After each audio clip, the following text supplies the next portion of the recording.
Allora, per tornare a bomba sul tema, fuori onda stavamo chiacchierando, vorrei lanciare un contributo, quindi chiedo cortesemente della regia, così riprendiamo un po' il tema di questa intervista che è stata rilasciata appunto dal capo della polizia Pansa, e tra l'altro lei diceva, leggeva dal giornale, leggiamo i titoli così intanto leggiamo i titoli. Senza inseguiti si schiantano dopo il furto, 4 arrestati, i bambini 20 euro e la PlayStation bambini in vendita, aggredita, rapinata e pestata. Insomma, tutti i giorni, e questi sono soltanto 2 giornali e ho letto soltanto le prime pagine perché la cronaca è piena. Sì, poi furti organizzati, ce ne sono una marea, una cosa impressionante. E questa sensazione di insicurezza certamente Renzi, Letta, Alfano non ce l'hanno. No, assolutamente. Sentiamo l'intervista. Ogni tanto vengo richiesto di aumentare il livello di sicurezza in alcune città, in alcune parti del territorio. E ho chiarito e chiarisco a tutti che noi oggi siamo in grado di poter ridurre la quantità di sicurezza limitatamente. Non siamo in grado di accrescere la sicurezza da nessuna parte sul territorio.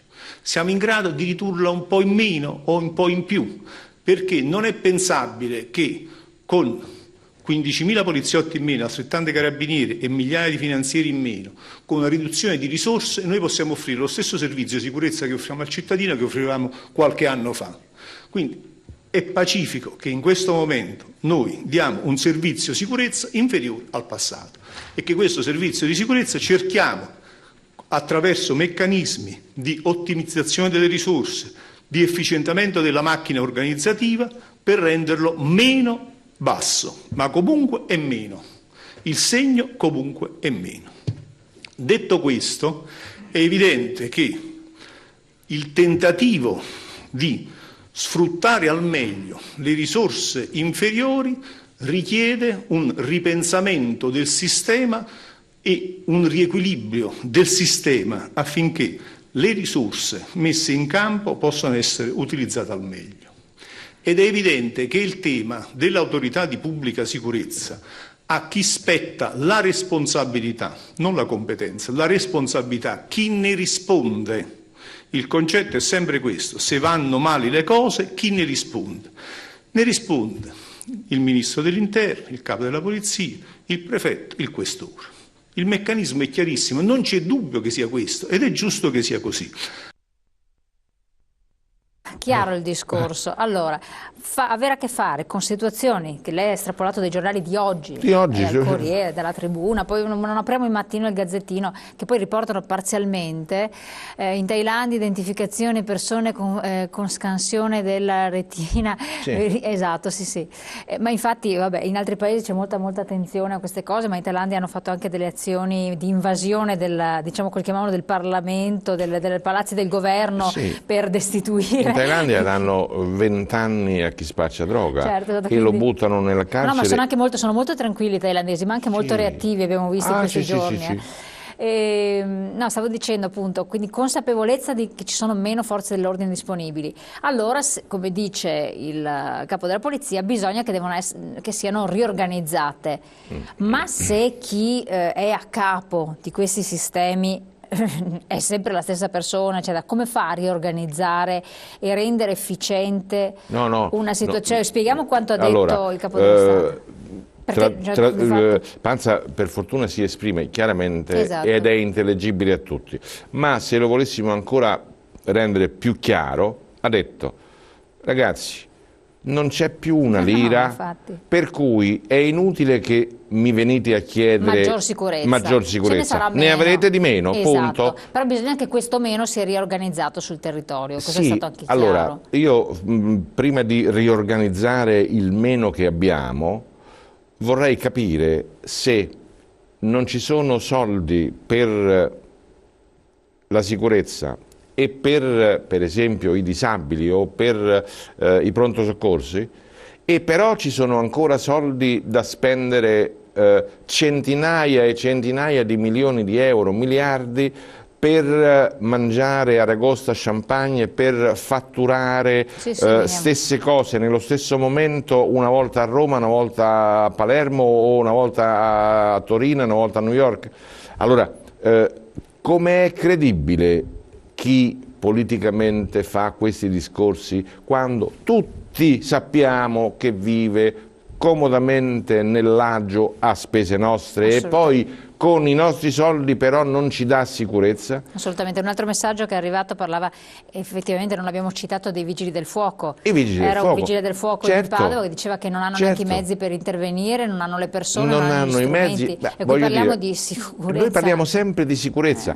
Vogliamo vedere, esasperando il concetto di sicurezza, anche i 2 marò che stanno in India?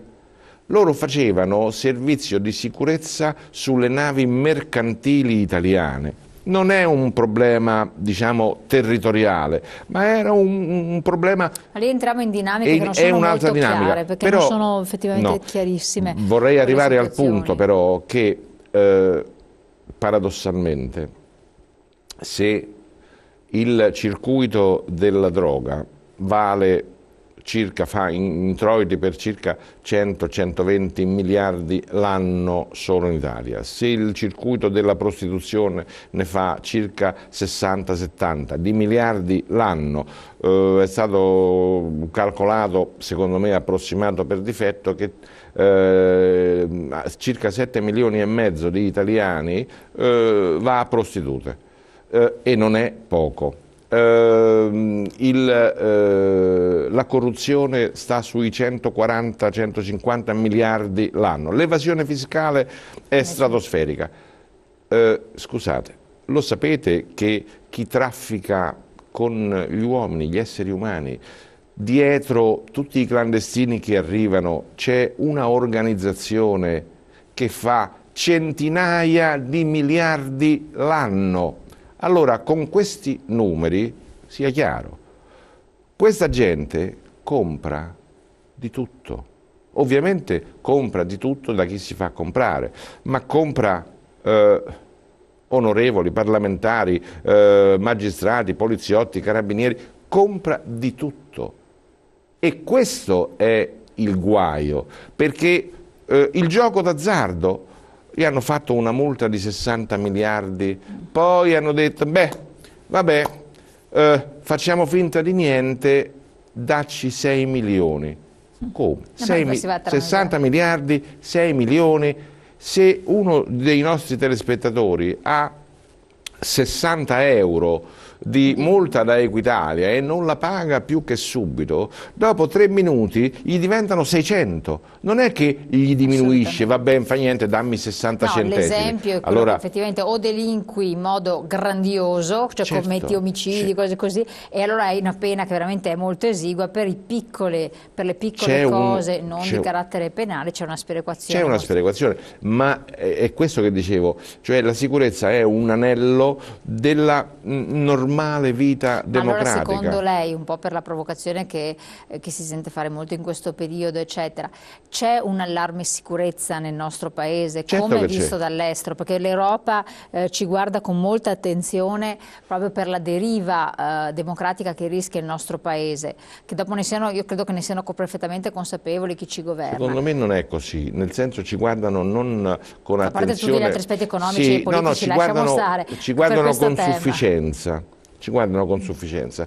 Non siamo un paese che ha mai messo paura all'Europa. Quindi non siamo pericolosi, insomma. No, anche perché sono convinto che ci tengono sulla corda quel tanto che basta per non farci cadere fino in fondo. Perché? Perché non ci dimentichiamo che tra Spagna, parte della Francia, Italia e Grecia, siamo quelli che comprano le cose che produce la Germania.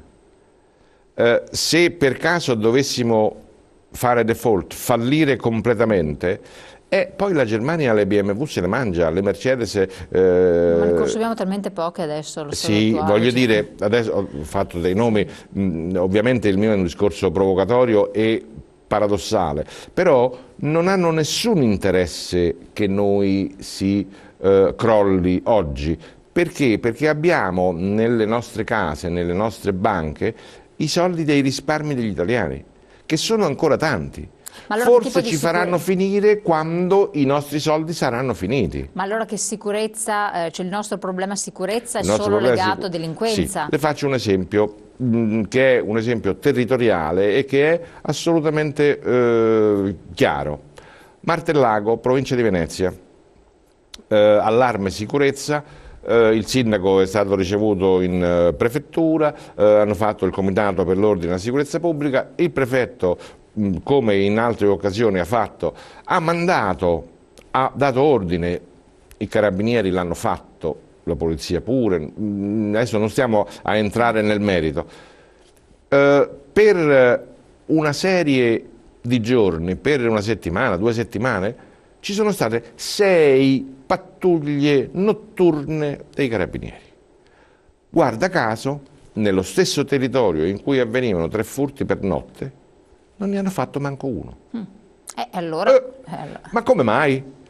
Come mai? Perché c'era questa presenza, io prima parlavo di...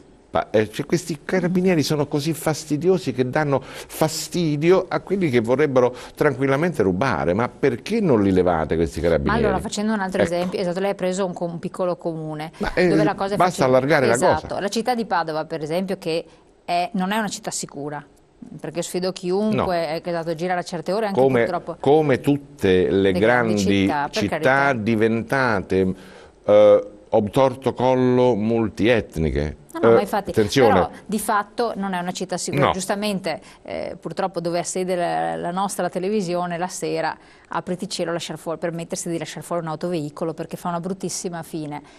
E allora questa è insicurezza. Certo. C'è una telefonata in attesa, diamo subito spazio.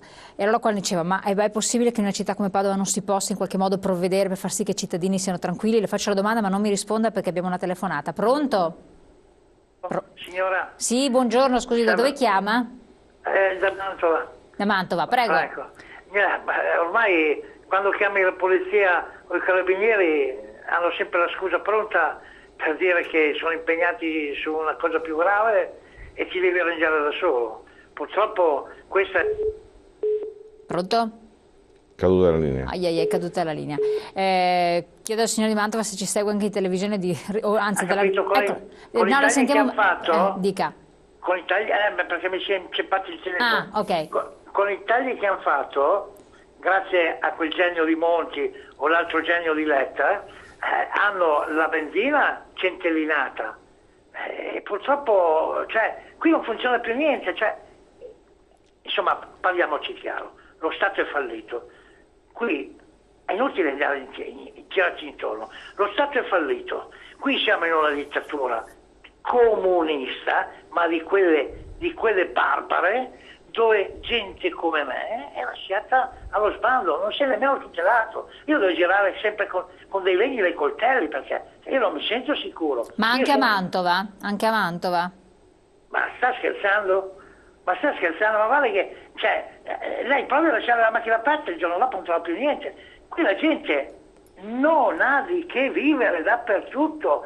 Insomma, qui a Mantova hanno chiuso, già piccola, hanno chiuso la cartiera, hanno chiuso, adesso sta chiudendo la raffineria, stanno chiudendo tutto. Questo è un paese che secondo me si va a fare una guerra civile, che forse sarebbe anche il meno, perché, scusi, ho visto il decreto che ha appena fatto passare, hanno detto, no? 6% di contributo di solidarietà alle pensioni oltre i 90.000 euro. Sì. Sa signora cosa ce ne sono? Sì, ce n'è una! Quella di Sentinelli, ci prendono anche in giro, ci prendono anche per i fondelli. Certo. Cosa vuol dire? Che se ne hanno tolto il 6% a una pensione di 91.000 euro, sa cosa vuol dire? Che il signor Sentinelli, poverino, invece di avere 91.000 euro al mese, ne avrà 85 e 140, 85.000 euro all'anno, credo, e 4.000 euro, no, 84.000 euro e 800 credo all'anno, euro. sa, non Ma si rende conto che ci prendono in giro? Ciò vuol dire che il PD e i PM con questo governo fatto di PD e PM, vuol dire che se hanno tolto il 6% alle pensioni di 90, a quelle che sono magari di 85, cosa hanno tolto? Il 2%? Sì, sì, chiarissimo, Ma chiarissimo. dove vogliamo andare in questo modo? Guerra civile, insurrezione. Io me ne andrò da questo paese, spero il più presto possibile, ma questo o fai la guerra civile o qui ti prospetta miseria per 20 anni. Gli italiani si devono svegliare, speriamo di no. Ma la Grazie. svelta anche, Certo. ma la svelta, che si organizzino. Grazie del suo intervento. Grazie, siamo in pubblicità. L'esasperazione che poi ovviamente aleggia tra chi non trova lavoro, chi non trova occupazione, chi veramente poi si vede costretto a lasciare il proprio paese per andare via di necessità, non per scelta libera. E questo libera. è ancora un altro problema discorso. gravissimo. Pubblicità, poi torniamo in